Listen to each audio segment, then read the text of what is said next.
What is it that gives your life a sense of meaning and purpose? Because once you find that, it puts you in your power place.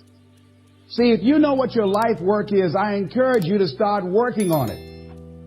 If you can't do it all at one time, do just a little bit of it.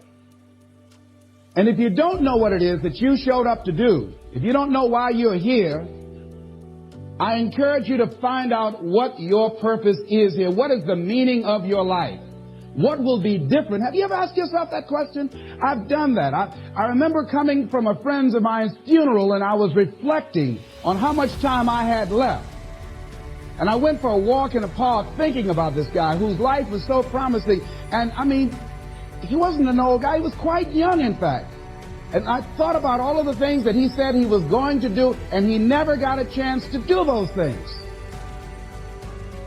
And I started thinking about my own life and how much time I had left to do the things that I would like to do. And at that time, I wasn't sure what my life purpose was, what my life's work was. I wasn't sure about it at that time. And I thought about it quite a lot. I had some idea, but I wasn't convinced, and I don't think I felt worthy. I didn't believe that it could be me to do this kind of work that I'm doing right now. And I say to you that if you begin to take a conscious effort to find out what it is that you're supposed to do, I say that it can literally save your life. I said that it can literally save your life. 80s is all they deserve. This is all they've ever seen. It's been passed on to them. And they think that this is it for them. Oh, no.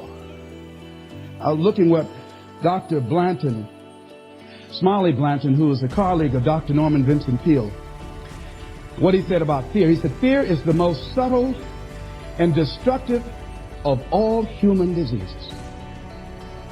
Ladies and gentlemen, fear kills dreams. Fear kills hope. Fear puts people in the hospital. Fear can age you. Fear, ladies and gentlemen, can hold you back from doing something that you know within yourself that you're capable of doing, but it will paralyze you. And it seems like you're in a hypnotic spell. And I ask you a question, what is the benefit? What's the benefit of allowing fear to hold you back? What's the benefit of giving up on yourself, of not stepping out on life and taking life on? What is the benefit for you? What's the plus in that? It's one of the things I had to ask myself. So I didn't want to make any mistakes. I wanted everybody to like me. I wanted to be perfect the first time I did something. It's not going to happen. You're going to make some mistakes. You're going to hurt some folks' feelings. You're going to create some enemies whenever you decide that you want to begin to take life on. You've got to ask yourself, how long am I going to allow this to hold me back? I like what Zig Ziglar says. He said, fear is false evidence appearing real. That is an illusion that we create in our mind. It is a state of mind that can be changed. So let's look at how we can begin to take some steps to restructure that fear, to begin to expand our visions of ourselves, to begin to increase our self-esteem. Webster said that self-esteem means confidence and satisfaction in oneself. Look at your life right now. Whatever you've done up to this point in time, your life is working. Whatever you have produced, it came out of you as a result of the kind of person that you have become. It's a result of your choices. It's a result of your consciousness. Now you have to ask yourself, are you satisfied with what you have produced? Is this what you want? Would you like for things to be better than this? Do you believe that you deserve better than this? Or are you content? This is it. You don't have to do anything else. That you already resign yourself in life and say, well, I'm happy. I'm not starving like the people in Calcutta. Are you allowing yourself to get off the hook like that? Or do you believe somewhere in the back of your mind or in your heart that there's some other great work for you to do? There's something else that life has for you. And that's why you're here. How do we handle this fear factor?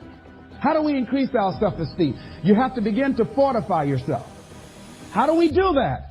I believe that you have to begin to consciously monitor your inner conversation and start talking to yourself. Start building yourself up. Sometimes the only good things you will hear about you are the things that you say to you.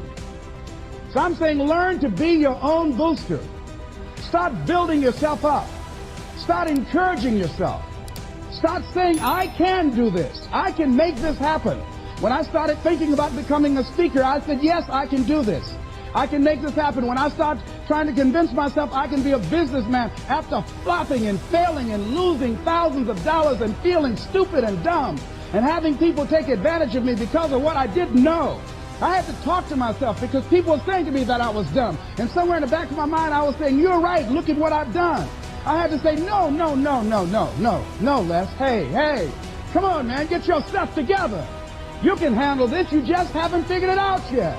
It's all right. This is your training period. This is the tuition you have to pay for what you don't know. You can do this. Other people have done it. It doesn't take an Einstein. Get you some people that can teach you some stuff that you don't know. Get you some people that have done it successfully and learn from them. Take some seminars, workshops, read some books on how to manage a business. Change the way you see yourself and begin to tend to the personal details. Understand that nobody's going to take care of your business better than you.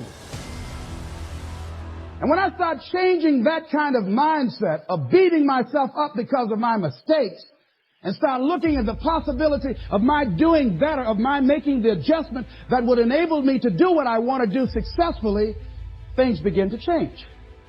And I'm saying stop beating up on yourself. You do it. I know you do it. I've done it. It's a natural inclination for us to put ourselves down. See, we are born negative, I think, in a negative consciousness because we live in a negative world. Here's some other things, ladies and gentlemen. Begin to guard your mind against negative programming, like turn off the television. Don't watch the news. So you've got to guard the kinds of things that you put in your mind. See, if you don't program your mind will be programmed because human beings are goal-oriented.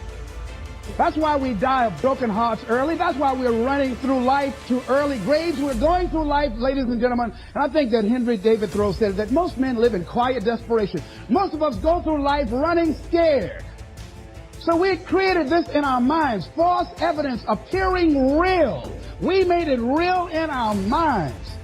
That's why Churchill said there's nothing to fear but fear itself. That's the destructive monster. So turn off things that can contribute to your fear. Turn a deaf ear to people that all they can do is talk about how negative things are because they have bought into the consciousness of the world. Start attending workshops, seminars, listening to tapes on a daily basis to begin to recondition your mind, to retrain your thinking. Faith comes by what? Hearing and hearing and hearing. Listen to things that can empower you, that can enable you to create a new reality for yourself, and a new life for yourself. You might appear to be strange around most people. You know, most people think you're strange if you're happy today. See, these people have not found their purpose in life. That's why they're grumpy. That's why they're miserable. That's why they're so negative. They're hurting and they want to hurt other people. So start practicing using programs for your mind. Seminars, books, workshops. Keep a journal. Record your thoughts. What's happening with you? Every day when you get up, have a journal near you. See, ladies and gentlemen, we get 3 to 4 thoughts a year that if we would act on those thoughts, they could change our life. What idea are you sitting on? Write your ideas down. And then, once you get that idea, take the leap. Take the leap. See, it's out here in the universe. If you don't take the plunge, I guarantee you, somebody else will. Take the plunge. Go into action. And ladies and gentlemen, you will be surprised at how things will come together. You'll be surprised. Now, you're going to have some difficult challenges. I can tell you that now. Be aware of that. Things are not going to work out exactly right. For a time, they will, sometimes. And that's when life is just playing a game with you. I want you to feel good and relax. But ladies and gentlemen, go into action with your dreams. And don't avoid where the fights are. Get in the midst of the fight. Get knocked down so you can learn how to fight, so you can hold your position. See, most people don't get out in the arena of life because they don't want to fight. Most people don't get out there because they don't want to get knocked down. They don't want to be dropped to their knees. But see, you're going to be dropped whether you're on the field or whether or not you're sitting on the sidelines. You're going to be dropped. So at least get dropped for something. See, that's how most people are spectators in life. You don't want to be a spectator. You want to get out in the field where the action is, and you will be amazed. After the struggle, there will be a calm period, and things will begin to click for you.